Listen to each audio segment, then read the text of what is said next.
All right, so we are now live. Ladies and gentlemen, this is your WWE Elimination Chamber 2020 review. My overall thoughts on what was WWE's final stop on the road to WrestleMania. By the way, happy International Women's Day to all the ladies out there, all the beautiful women out there enjoying this day. I hope all of you are having a wonderful Sunday, if anything. I know it was hard to sit through what we just saw, that being the Chamber pay-per-view. If you are new to the channel, hit that subscribe button down below. Not gonna lie, okay, if you say so. If you're new to the channel, hit that subscribe button down below. Give the podcast a big old like, share through social media. You can also check out Around the Point throughout all our other podcasting platforms that we're available on. Around the Point is available on platforms such as Apple Podcast. We're on Stitcher Radio. We are on TuneIn Radio, Google Podcast, and as well over at Anchor and Spotify. So if you have those podcasting platforms, you can listen to Around the Point on the go if you want. That'll be so awesome. Now again, if you have Apple Podcast, give us the 5-star review. It does help out the podcast in the long run. Now, before I go into the show, my thoughts on Chamber and everyone's who are complaining, who are moaning, who are all that stuff, because you know people are on the internet right now are, what can I say this? They're feeling some type of way about the show, and I can understand. I'm not gonna sit here and be like, hey, you know what, you're wrong for feeling that way. You know, I gotta get into the whole advertising, the whole sponsoring and shit like that, because again, we have to. Around the Point is sponsored by our good people over at Anchor.fm. Now, if you are a podcaster, if you're someone that wants to get into podcasting, right? And I got people always asking me, hey, yo, Steve, how do I, go about starting my own podcast? Well, let me tell you guys, Anchor.fm is the way to go. Again, I'm not just saying that because, oh my God, Around the Point is on Anchor. I'm saying it because, let's be real about it, okay? All the other podcasting platforms, right, will charge you monthly, like what, $25, $15, $30, whatever the fuck it may be. Anchor is free. That's right, it's free. You're not paying anything. Free. It's like my dad used to say back in the day. If it's free, it's for me. There you go. Anchor, they have these creation tools that allow you to record and edit your podcast right from your phone or computer. I can't tell you guys how many times I've had to edit Around the Point literally on the go, on my phone, on my iPhone, what have you, on the road. It's so easy to use, even if you're one of those people that have, an Android device, Galaxies, what have you. Anchor will help you distribute your podcast through all other podcasting platforms such as Apple Podcasts, Spotify, and many more that they have. You can make money from your podcast with no minimum listenership. It's everything you need to make a podcast in one place. So go head over to Anchor.fm, or if you're on a smartphone, if you're on an Apple device, go to the App Store, or if you are a Android user, the Google Play Store, and search up the Anchor app. We got merch. That's right, dorks. We got merch going into WrestleMania season 4 weeks away from now. I know a lot of you will be going to Tampa. And why not be swagged out in the DorkMania T-Shirt available over at our Teespring store? That's right, links in the description box of the YouTube video. Head over there right now. Go cop the T-shirt, DorkMania. And I know a lot of you, again, who'll be in Tampa for the event, what have you. Or if not, maybe, just maybe, you're going to be at home with your friends, right? Having the WrestleMania party, right? The chips, the dip, the beer, right? What have you. And be swagged out from at home. Why the fuck not? And now, ladies and gentlemen, you can see me now. Also, one more thing, I didn't mention this earlier, but also Around the Point is available over at okfabe.com as well. So make sure you guys check out OKFabes in the Random Wrestling Podcast live every single Sunday at 9 p.m. over at Fight TV. By the way, I'm drinking green tea, by the way. Yeah. Green tea is the way to go. Now listen, I'm going to keep it real with you guys, okay? This show, it started off okay. To be real, it started off like, okay, awesome, fine. And then this show took a fucking nosedive. Yeah, the show took a fucking nosedive. Literally near the end. And then we saw what we saw. Try to fix this camera real quick. God damn it. There we go. All right. But I want to hear your thoughts. Guys, give me your thoughts in the comments below. Your thoughts on what was the Elimination Chamber and all that stuff. I want to hear your thoughts, guys, in the chat. What have you. I'm reading the comment. Dead Panda writes here, I really enjoy the matches. The booking was meh for 2 weeks of booking they had after the Sasha. That's the thing, too. To me, honestly, this is what happens when you try to rush a pay-per-view after doing a big show, literally, in Saudi Arabia. This is what you get. This is what happens. So, in a way, again, it doesn't really feel like, to me, as WrestleMania season. Think about this, right? They have 4 weeks. WWE has 4 weeks to get you excited for WrestleMania. And let me ask this question right now. How many of you, right now, as we speak, as of right now, the date is March 8th, right? March 8th, 2020. Knowing that WrestleMania is in a couple weeks from now, how many of you actually feel excited for WrestleMania? How many of you right now, oh my God, are saying to yourselves, holy crap, it's about to be WrestleMania season. I feel the WrestleMania spirit. I asked that question because I honestly don't. I honestly, genuinely don't. March 8th, 2020. To be real with you guys. Knowing that WrestleMania. I'm checking off the audio because I want to see how it's coming off in the playback. Okay? To me, honestly, if you really want to go back about the show, right? Just 2 matches. Everything else is whatever. Okay? But again, I welcome your thoughts and all that fun stuff. Be in the comments here again. I only watched the first 3 matches. Then, how was the rest of the pay-per-view? The Saudi show really killed the main season vibe. Yeah, it kind of did too. It kind of did, but you know what though? They're not going to say no to sweet Saudi money. They're not going to say no. For a second there, I thought I had to sneeze, but I actually beat the sneeze, if you will. How many of us, literally, think about it, how many of us ever had that happen to us where it's like, oh my God, I got to fucking sneeze, but we actually find a way to beat the fucking sneeze, all right? It is what it is. Anyway, WWE should honestly keep the month of March free just for Mania booking. And you know what? I agree. Listen, if you really want to do a special show leading up to WrestleMania, and I said this a long time ago, why not bring back, I don't know, Saturday night's main event? You don't got to put it on NBC. Granted, I know back in the day, Saturday night's main event used to be on NBC. They did bring it back in like 2006, 07 for a bit. But if you really, again, even if you have the network, why the fuck not? Bring it back. You know what I mean? In the month of March, give us 1 or 2 title matches. And there you go, as we lead up to WrestleMania. Give everyone a false hope. But let's be real about it, okay? The fact that the women main evented, it's simple. It's International Women's Day. It's Women's Month as well. So, of course, they're going to close the show. Of course, what we saw happen was predictable. Literally, the thought that Shayna Baszler would have lost in the chamber. Laughable. And I thought, holy crap, I thought Vince McMahon was soured on Shayna Baszler. Right? Isn't that what Dave Meltzer said? Isn't that what the Melt said on social media? That reports been going out that Vince McMahon has soured on somebody, is apparently having second thoughts. That's what the reports that were coming up this week. And hey, Shayna won. Shayna fucking won. We'll get into that and more. But again, guys, if you're new here, again, thank you all for tuning in. Main event was the right outcome, just not entertaining to watch. Right booking, but they could have had much more to go on. And I agree with that, Phantom. I agree with that. Remember Saturday Morning Slam? Oh, yeah, I do. I do as well. My nephew used to watch that shit back in the day. Also, guys, a little thing I want to say also. If you guys want to, it's completely optional.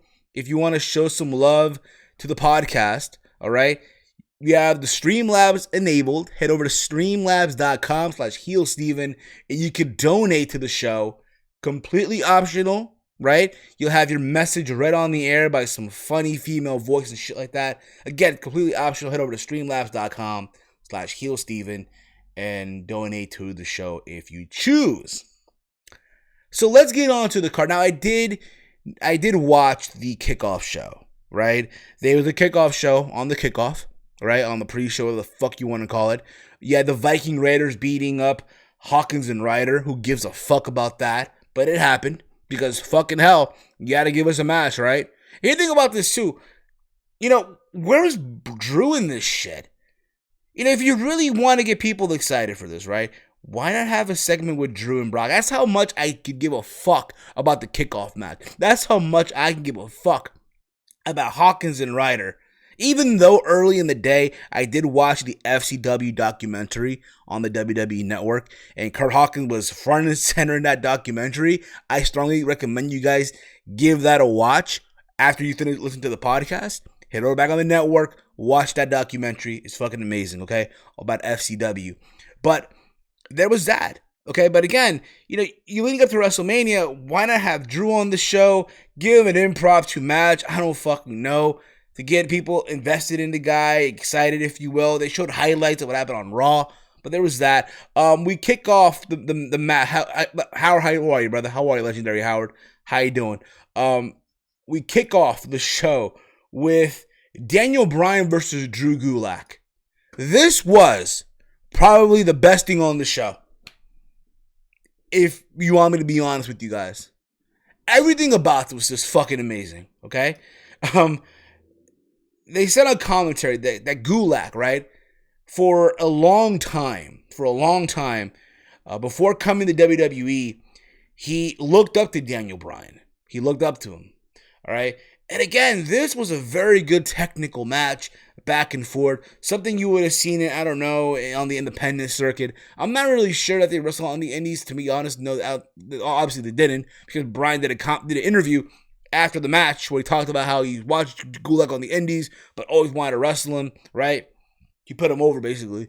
And again, just a good way to start off the match. Very good technical. They were countering each other's submission moves. Yes, there was that moment in the match where Gulick does a German suplex on a Bryan in a very crazy way, and Bryan lands on the back of his head. And you really wonder, oh my God, please don't be hurt, right? And all people are saying, oh, it's stupid for Bryan to do that, this and that. I get it. I understand.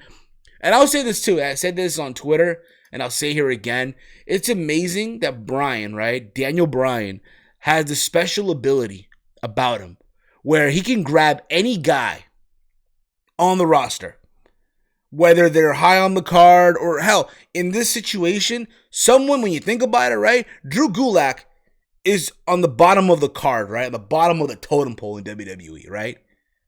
And you think about it, Drew Gulick doesn't deserve to be in the ring with Daniel Bryan, right? Because where he's in the card, right? But Bryan has the ability to take someone like that and make them look like $1 million. He did. Literally here, Drew Gulick had the best match of his WWE run. Hands fucking down. This was fucking amazing. And again, just Gulick is giving it to Bryan. Every single offensive move that he could give Bryan, he hit him with. There's a moment in the match where Gulick and Bryan, they're on the top turnbuckle, and they go for a reverse suplex, and then Gulick tries to get into the Gulock, but it gets countered to the label lock, right? And Drew Gulick doesn't tap out. He passes out.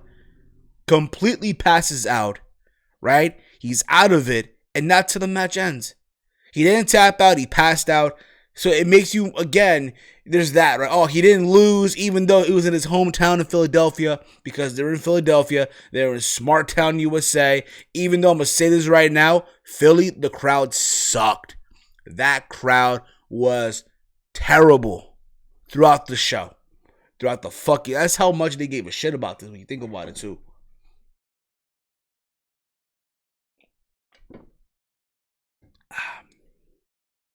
And there was that.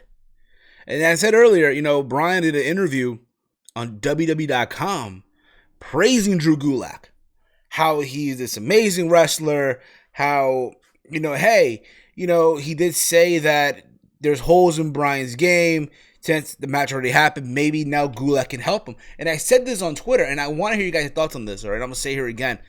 What if, just throwing it out there, imagine Daniel Bryan and Drew Gulick as a tag team. Let's be real about it. Why the fuck not? I mean, it's not like Bryan isn't doing anything big at WrestleMania. I mean, if you want to do the rematch of Bryan and Gulick at WrestleMania, why the fuck not? It gives Gulick the opportunity to perform on the grand stage, on the main card, because there's no way in fuck you're putting Daniel Bryan on the kickoff show of WrestleMania. This isn't WrestleMania 27 all over again, okay? It's not. So there's that. Okay, or if not, the idea of them being a tag team. Guys, give me your thoughts on that. Give me your thoughts, the idea of seeing Drew Gulick and Bryan as a tag team down the road. Okay, we then from there we go to Andrade Cien Almas or Andrade versus Humberto Carrillo for the U.S. title. And listen, these two guys, let's be real about it. When they go out there, they mesh very well. It's like, from the back of your mind, these guys can go out there and probably go for an hour, right? There's no flaws in these guys' chemistry. But let's be real about it. This felt like a television match. But even though, again, that being said, they went out there, they delivered, they had a fun little match, even though it felt like a television match. Right? There's a moment in the match where Andrade grabs the mat on the outside, tries to expose it like he did a couple of months ago, like a month ago, where Humberto Carrillo laid out Andrade, right? And Andrade does a tope suicida. They're countering each other's roll-up. Eventually, Andrade gets the momentum, holds the tights, and retains the U.S. title, as it should have been. So Humberto takes another L. Hopefully, again, as good as these guys can go, I just hope it's the end. I hope, honest to God, this is it. They move on. It's over with. My question now is, what does Andrade do at WrestleMania? It's my question. Chime in your thoughts on that as well. I want to hear your thoughts and all that fun stuff. I'm reading the chat here as well.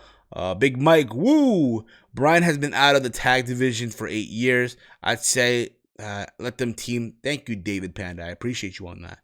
Facts. So there's that as well, guys. Again, the idea of them being a tag team, why the fuck not? Why the fuck not? Okay. After this, we get, let's see here. I took notes, by the way, for this shit. I took fucking notes, okay? We have the SmackDown Tag Team Title Elimination Chamber match. You have the Miz and Morrison defending their tag titles versus the Usos, versus the New Day, versus Heavy Machinery, versus the Lucha House Party. Where the fuck have they been this whole fucking time, right? And, of course, the team of Bobby Roode and Dolph Ziggler, who entered the chamber last since they won that gauntlet match on SmackDown. And I'll be real about it, okay? The crowd for this sucked. There's moments here that I thought were cool to see, don't get me the fuck wrong, but I just felt like this was honestly an uneventful chamber match. Both chamber matches were uneventful as shit, okay? It makes me honestly no longer want to see the fucking chamber match anymore. I don't want to see it. Keep this in mind. I was there in 2002 for the very first Elimination Chamber match at Survivor Series. My dad took me to the Garden. Oh, how the mighty's fallen. Seriously. So, of course, the Usos and the New Day start the match off. Of course they. Why would they not, right? Think about it.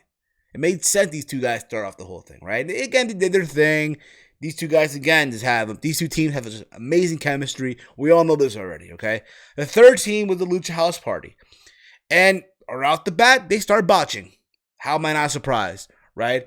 And again, they start botching. They got some moments here and there, but still, ugh. After this, the fourth team that came out was Miz and Morrison. And somewhere in this match, right, you see Lince Dorado. Like, he goes for, like, a dive to the outside. And he's supposed to grab, like, the chain in the chamber, right? he grabs onto it, but he slipped, like his hand slipped, and you see his legs just get stuck there. You thought for a second that, oh, he broke his legs. You literally thought he broke his leg, right?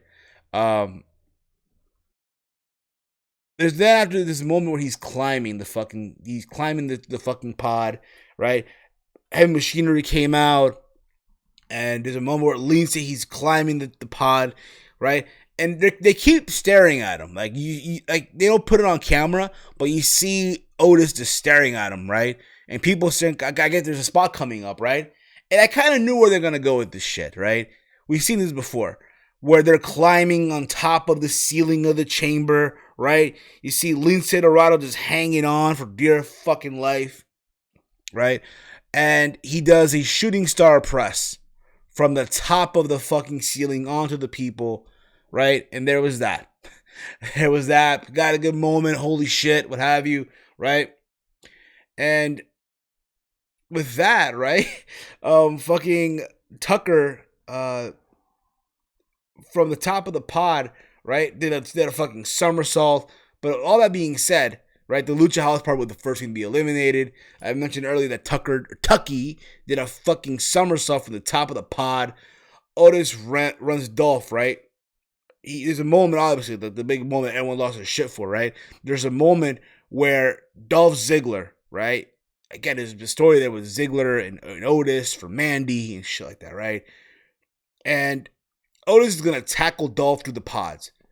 And he misses. Dolph gets out of the way. So Otis goes through the pod into the other wall and gets out of the chamber. He hits the floor on the outside. Good visual. Tucky's by himself. He gets eliminated. Gets eliminated by Bobby Roode. Robert Roode for the fucking Glorious DDT. Now, people were chanting for Otis for what happened, this and that. I say this. I think now we started seeing the planting of the seeds, right? That between Tucker and I literally thought for a second that I thought, you know what? It's tonight that Tucker turns on Otis, right? And you find out that it was Tucker who fucking sent the text message this whole fucking time. You know they're going to do that. You already know. But that's what I thought, right? Maybe on Friday we start seeing it, right? He's angry because of Otis' stupidity, because his fucking, his desire for Mandy. They're not tag team champions, right? So we're down to the Usos, the New Day, and Miz and Morrison. Kofi Kingston goes for a splash from the top of the pod and misses, which caused Miz and Morrison to both eliminate Kofi Kingston, just like last year. So we're down to the Usos and Miz and Morrison. They're going at it back and forth, super kicks, what have you. But eventually, Miz and Morrison do a double team pin combination with the help of the ropes, of course, to retain their tag team titles. So the Miz and Morrison retain, like I expected. Read the comments here. They should end the chamber match after this year. I agree, Big Mike. Totally. I don't see what's the point of it anymore. But there was that. Right? Miz and Morrison retain. Yay, yay, woo, woo. Whatever the fuck is their chant. Right? Happy for them. I really, really am. Really happy for them. Okay? Really, really happy for those guys. We then go from that to what I thought, honestly, unpopular opinion, was I thought the bleeding shits of the night. AJ Styles versus Aleister Black. Now listen, okay? I'm going to be honest with you guys. Yes, I get it. This match on paper should be a fucking dream match for a lot of you dorks. This should be that match you just want to see for a long time, right? Oh, this is a dream match, right? A promoter's dream match, if you will, right? Imagine if Black just came to NXT facing AJ Styles. That's the kind of vibe, right? I honestly felt that this match did not need to be a no disqualification match. Yes, Anderson and Gallows were there. They were at ringside. They got involved in certain moments, right? I just feel like, honestly, this should not have been a stipulation match. It should have been a regular match, okay? They barely use any weapons here. There's a kendo stick, a chair, right? And stuff like that, okay? All this just to have the Undertaker come out, because there was a 3-on-1. Taker comes out, the lights go dark, the gong, they go back on. It's Taker, he chokeslams, literally the OC, and then Styles again. The lights go back dark, and then the next thing you know, Aleister Black pins AJ Styles. So he literally needed the help of the Undertaker to beat AJ Styles, which is fine, no problem. But I just feel like this was a waste of fucking time, in my humble opinion. Granted, I get it. You gotta hype a match for WrestleMania. A part of me wants to believe that it's gonna be a 3-on-2 handicap match. I hope that's it, because you know what? For all this shit, at least give Black that. Why the fuck not?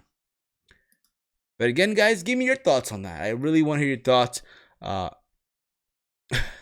main event was boring. ATL Lakers, I agree. It really, really was fucking boring. I agree. Okay. We then go from there to the Raw Tag Team title match. AOP was at ringside. Yeah, by the way, the Raw Tag Team title match, right? The Street Profits versus the Monday Night Messiah, Seth Rollins, and the disciple Buddy Murphy. AOP was at ringside accompanying the Monday Night Messiah and Buddy Murphy, right? To have the Viking Raiders come out, who were in the match on the kickoff show, and they took out AOP. The match, like, here's the thing about it too, just felt very meh. And here's the thing about it too, right? They had a match on Monday, right? And my thing is this, okay? This is my take on this whole shit too. Why not have the match today? Why have the match Monday where the fucking Street Profits won the belt? Why not? Why could they not won it today instead of last Monday? I get it, you want to do a rematch, fine. But honestly, it would have been much better if they would have won it here than they did in Brooklyn, right? Kevin Owens comes out through the crowd eating popcorn, because why the fuck would he not, right? He goes over the barricade. Rollins sees him. He throws popcorn at Rollins. And then I want to say it was fucking Angelo Dawkins who pounces Rollins into the barricade, leaving Murphy alone. Because why the fuck would he not be alone, right? To get double teamed and then pinned. So the Street Profits retain the Raw Tag Team titles. Again, this match honestly felt like a giant waste of time. My thing is now, do you really want to see, honestly, and I ask this question again, I'm asking, do you really want to see Seth Rollins and Kevin Owens at WrestleMania? I know I don't. I honestly do not want to see that match. I don't. Honest to God, I don't.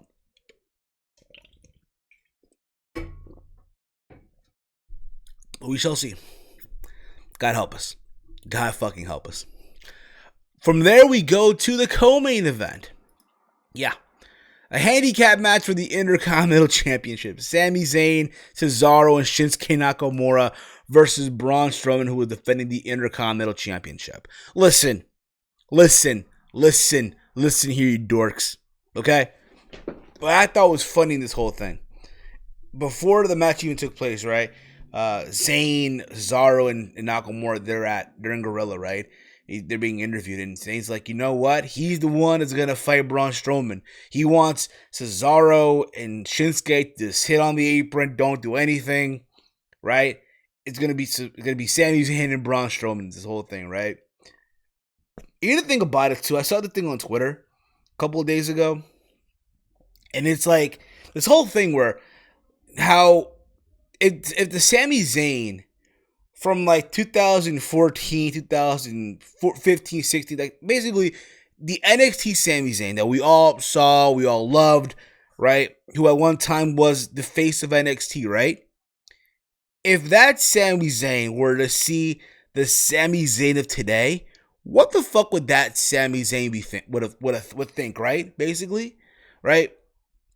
And I can only imagine, like, wow, when you think about it, right? How the mighty's fallen. Right? Like, this is like a terrible representation of Sami Zayn in today's main roster, right? And the match happened. So, and of course, at the beginning of the match, Zayn doesn't want to tag. Again, he's on the apron. Cesaro and Shinsuke are working on Braun. Whenever Braun is on the ground or he's on the mat, Zayn tags in, gets his punches in, whatever. And again, this is a 3-on-1 handicap match, 3-on-1, right? And what do you expect to happen? What do you expect, right? Did you really think that Braun Strowman was going to retain the title here? No, right? But again, Strowman consistently was trying to get his hand on Sami Zayn. But eventually, Strowman hits the fucking steel post, which Shinsuke Nakamura does the Kinshasa or the Bamaye, and then they do that double team where both Cesaro and Nakamura they have Strowman up for the suplex, where Zayn does a haluva kick for the 1-2-3.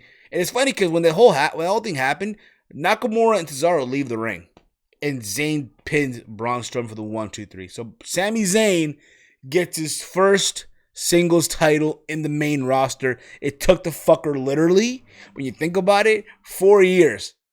And he's now a singles champion in the main roster. Holy shit. Who would have thought, right? Who the fuck would have thought?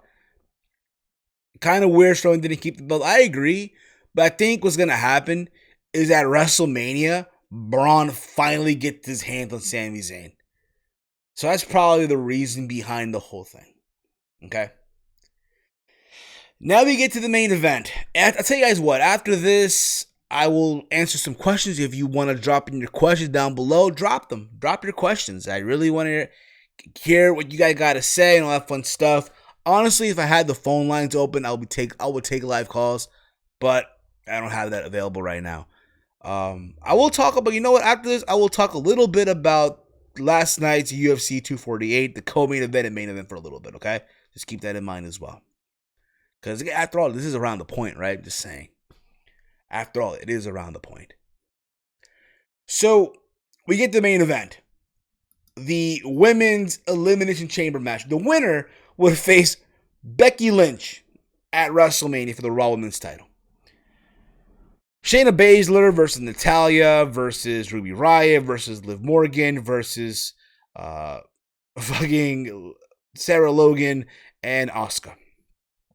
Before the match, Natalya did this whole promo how she, again, I feel bad for Beth Phoenix, for what Orton did, and how Edge and Beth are family, and now you're gonna see this serious side of Natty, her legacy, and all that shit, right? The fact that Sarah Logan and Natalya main evented a fucking WWE pay-per-view, let that shit fucking sink in, mother flower. Let that shit marinate for a bit. Has it sunk in? Holy crap, that's what we saw tonight. Metal Skull, how you doing, brother? How you doing, man? How's everybody doing today, by the way? Dear Dead Panda, if Strowman would have won, I was turning off the show there. They would have been the worst decision of the night. Hey, but he might win at WrestleMania. Just saying that right now. But back to what I'm saying, though. The fact that Natty and Sarah Logan main evented a pay-per-view. And I get it. You know what? There's many things why this had to happen, right? Oh, it's International Women's Day. So, of course, the women had a main event. It's also Women's Month. So, all that got to kick in, right? And I'm pretty sure, you know what, down the road on a network special, right, they'll come back to this. Oh, how the women main evented a chamber match and shit like that. I guarantee it. The match starts with Ruby Riott and Natty. Natalya on the outside locks a sharpshooter on Ruby Riott on the outside of the ring, which gets countered, and Natty goes literally the back of her head first into the chamber pod. The crowd, again, just sucks for this whole thing, and there's a moment where they're chanting CM Punk. I get it, it's Philly, but come on. Even Philly, a crowd that I expect to be, rabid and vicious, right? For years, that's been the reputation of a Philly crowd. And they've just sucked. Completely sucked. And then, again, they're chanting CM Punk and all that shit. And then we get the entrant, right? We get Sarah Logan. Logan comes out, throws knees at fucking Natty, and they're brawling. She's brawling with Ruby Riott. They're on top of a pod, whatever. And there's Sarah just jumping all over the fucking place, right? And then we get the fourth entrant, right?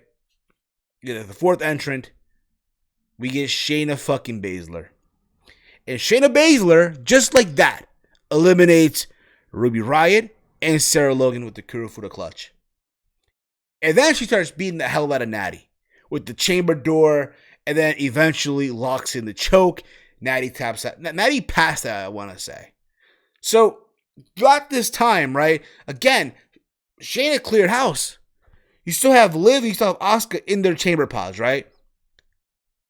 So, again, Shayna just standing there the whole fucking time. Meanwhile, you have Becky, who's watching on a monitor in her locker room. How fitting, right? How fitting, right? But this whole time that's happening. And again, there's so much dead time until the next pod opened, right? So much fucking dead. This was honestly the worst chamber match I've ever fucking seen. There should no longer be a fucking chamber match, period. That's how bad this shit was. And then eventually, Liv Morgan comes out. And it really hit me like, oh, the idea that Liv Morgan, can you imagine how terrible it would have been if Liv Morgan would eliminate Shayna Baszler? Because again, in the back of your mind, it can happen, right? In the back of your fucking mind, the idea that, oh, apparently Vince is soured on Shayna Baszler, right? They're the swerve, bro. They're the fucking swerve. And no, did not happen at all. Did not fucking happen. Just Shayna Baszler just ragdolling. Just fucking ragdolling Liv Morgan. And it's funny because also you see Asuka and Shayna just arguing back and forth, right? And you see, like I said, you see Shayna locking in the Kurofuda clutch on Liv Morgan in front of Asuka. And yeah, Liv passed out. And then the real battle commenced, right? Honestly, WWE could have done us all a fucking favor and just had Asuka versus Shayna one-on-one. And the winner of that would have faced Becky at WrestleMania. I get it, it's a chamber pay-per-view, but honestly, no. Nah, bruh. You could have done it the whole fucking time. And here they go. They're going at it, right? Finally, right? They're going at it. Asuka locks in the Asuka lock. They're countering, they're rolling around and shit. Keep this in mind, Asuka does have a fucked up arm. Keep that in mind too. And eventually, Shayna works on Asuka's fucked up arm. They also mentioned that, yeah, Shayna is a former MMA fighter. She fought in the UFC. She fought Betch Kahera, who people don't even fucking remember anymore. And she's fought the champ of Amanda Nunes. And all this eventually just leads to Shayna locking in the Kurofuda clutch on Asuka, and Asuka is out of it. So basically, Shayna Baszler did a clean sweep. She sweeped out the entire people in that chamber match. And you know what? I know a lot of people that are bitching, a lot of people that are upset about this shit. But you know what? It's the way it had to be. It's the way it had to be. Now, what I would have done is have Becky come out to confront Shayna after the match. They just closed the show and that was it. But again, I know the people that are upset. The internet's losing their fucking mind. It is bullshit. I'm hearing this whole thing that Shayna's is old as shit. And, all this MMA crossover is bullshit. Fuck that. Fuck that right now. Because let's be real about it. Ask yourself this question right now, ladies and gentlemen. Is there really a demand to see Becky Lynch, the Raw Women's Champion, versus fucking Ruby Riott at WrestleMania? Yeah, okay, bruh. Fuck that. Are you really dying to see fucking Becky versus Natalya? Yeah, okay, bruh. Fuck that shit, homie. Do you really want to see, I'm just saying, fucking Becky versus, Liv Morgan? Just the idea of that? Yeah, okay, bruh. Fuck that shit. Made sense. The right person won in the right way. The right fucking... I guarantee you, if this was Brock in the chamber match with dudes, the same shit would have happened. Mark my words. Mark my fucking words. Just saying. I don't see the hype about Baszler too one-dimensional. That's the point, though. She's not a rush. She's a fighter. That's the point of Shayna Baszler, right? Both of the main roster main events that Shayna had were whack. And you know what? That's the point, though, and I agree. It's too obvious. I figured it would happen. I'd rather watch paint dry. It's fine. But at the end of the day, you knew the route they're going to go. They told you that the moment Shayna came out and she bit Becky in the back of the neck. That's when they told you, yep, this is the path for WrestleMania. Essentially, this chamber match was a fucking waste of time. A complete waste of time. This pay-per-view was a waste of fucking time. And if you're one of these dorks, I swear to God, that says, oh, this show was great. This show was awesome. This show was tremendous. Do me a fucking favor, bruh. Do me a fucking favor. Stop what you're doing. Stop what the fuck you're doing. All right? After you finish listening to the podcast, okay? Go out, leave your room. Go out your front door. Go for a walk, get some fresh air. Seriously, just do me that fucking favor. This, again, was a waste of fucking time. And this is, again, I said this earlier, this is what happens when you do a Saudi show on the road to WrestleMania, and then, we gotta hype up another pay-per-view for WrestleMania. And I know people said it in the chat earlier, I wish March was a free month, yo. For real. Think about it, yo. We, as fans, have been just drowned in too much wrestling. Think about it, right? We've been drowned in just way too much wrestling. Think about it. 2 weeks ago, it was Sweet Saudi Money, Super Showdown in Saudi Arabia, right? The week after that, it was the last week. Yeah, last week, it was Revolution, AEW. And here we are. Holy crap, today, Sunday, fucking Elimination Chamber. Holy crap. It's insane. Fucking insane. And tomorrow's Monday Night Raw and all that shit. I'm reading the comments here. Too many pay-per-views, ATL Lakers. Oversaturation pretty much. I would have rather have a men's chamber match, even if Roman was winning. Exactly. Listen, WWE shot themselves in the foot when they went out there and they went on SmackDown. Goldberg went to SmackDown with the belt and said, who's next? And Roman came out. You could have done a chamber match. Granted, we could have seen again Roman and fucking Baron Corbin again in the match, but fuck it. You knew Roman was winning. But there's that. Guys, if you have questions, again, drop your questions in the chat and I'll answer them to the best of my abilities, okay? Do a little mini Q&A, but I'll also do is talk about the two fights from UFC 248 last night. A tale of two tapes. I mean, think about it. A tale of two fights, if you will. One fight was amazing, classic. The other fight was just the bleeding shits. Start off with Joanna Jędrzejczyk versus Willie Yang, for the UFC Strawweight Championship. That fight was fucking amazing. That fight was just classic. Just two women going out there, back and forth, just beating the hell out of each other, right? And I did say that as much as I want to see Johanna win, a part of me said that, nope, it's not happening. Willie Yang is going to give her trouble, and she did. It's crazy, too, just the pace of these two women. Even in like the later rounds when Johanna had that hematoma and her whole face just got disfigured, looked like a fucking Martian at the end of the fight, she still kept going. Still kept fighting. And so did Willie Yang. For as much, again, for all the shit that we saw, it's just fucking amazing. And then we get the results, and Willie Yang is still the UFC Women's Strawweight Champion. My thing is now, who does she fight next? It's a good question. But overall, again, amazing fight. I guarantee there'll be a rematch down the road. Down the fucking road. And then we get the main event. Yoel Romero versus Israel Adesanya for the middleweight title. That fight sucked. That fight was the worst title fight in the history of the UFC for a pay-per-view. Hands fucking down.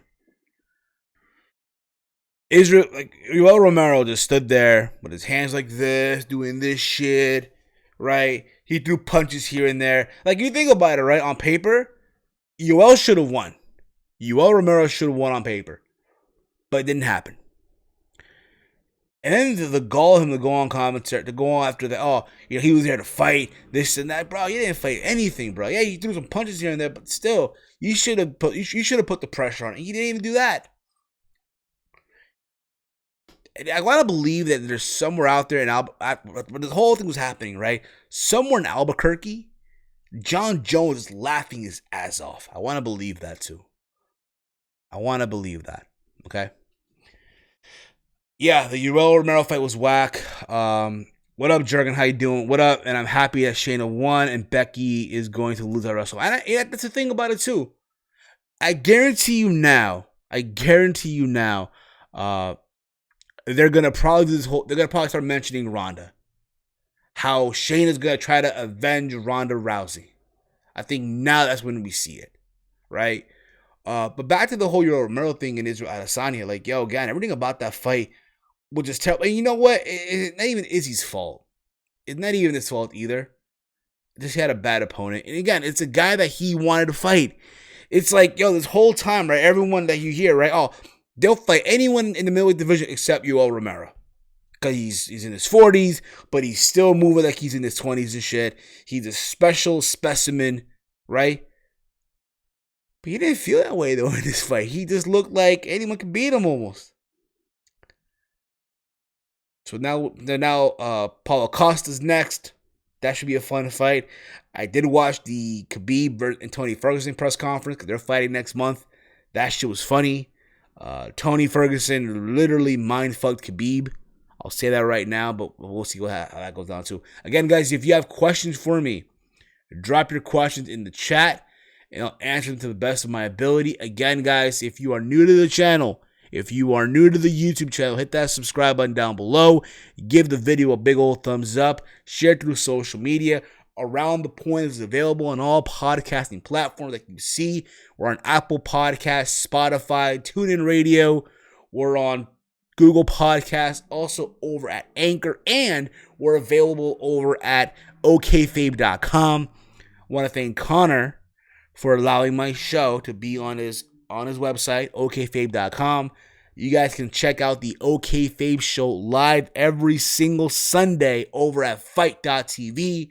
I know last week he interviewed Chris Van Vliet, who I think is the best interviewer in the IWC, and I'm so proud of Connor for that. He's killing it with the Random Wrestling Podcast, just killing it. Again, guys, go show us some love.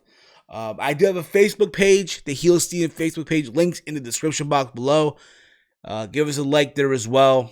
If you're an Apple Podcast, give us also the 5-star rating and a review. It does help out the show in the long run. Romero literally stood there, and I practically did nothing. White said he ain't getting another title shot, and I don't blame him. Yeah, I don't blame him either. Total letdown. Total fucking letdown. That's the thing, too. That's the thing. And I look forward now to Raw. Edge will be tomorrow on Monday Night Raw to confront Randy Orton. Think about it. It doesn't really feel like WrestleMania season. It does not at all. That kind of sucks. In case you guys don't know, I will be live in attendance at the Prudential Center. That's right, The Rock. The best arena in the country. That's right. The best arena in the country. The Prudential Center. Not the Staples Center. Not the Barclays Center. Not MSG. Just kidding. MSG's the exception, okay? Not TD Garden. Not the Joe Louis Arena or the Nassau Coliseum or American Airlines Center, American Airlines Arena, or not the Forum. The best arena of the country, the Prudential Center. I'll be there March 25th for AEW Dynamite Blood and Guts. I'll be there for that event. And if you're going to be there, if you see me, say what's up. Say what's up. Why the fuck not? I'll be there. Myself and DJ Eric will be there to watch the War Games match and all that fun stuff. I'm trying to get some wrestling shows in. Like, I know there's like an indie show also happening here in my area for WrestlePro. I'm trying to go to that show as well. WrestlePro. They're doing a show, I think, also in March, hosted by Orange Cassidy, called Whatever. So there's that as well. I do plan to go to SummerSlam this year in August in Boston. I wonder, right, if I enter the TD Garden through the employee entrance, will they give me trouble? I'll be rocking I will literally wear a Boston Celtics jersey. Will they give me trouble? Just saying. I know at Prudential they won't. If I enter through the employee entrance, they will not give me trouble. I'm just kidding. I'm just fucking kidding. But I do plan to go to SummerSlam, and all that fun stuff. So there's that. So yeah, guys, it's gonna basically wrap it up. Thank you all for tuning in. If you are new to the channel, hit that subscribe button. All right. Again, Around the Point is literally everywhere. Like I said, Apple Podcasts, Spotify, TuneIn Radio, Stitcher Radio, Google Podcasts, Anchor. Follow me on Twitter at HeelSteven. All right. Around the Point, also available on the okfabe.com website. All right. I thank all of you again for tuning in. You guys are fucking awesome as always.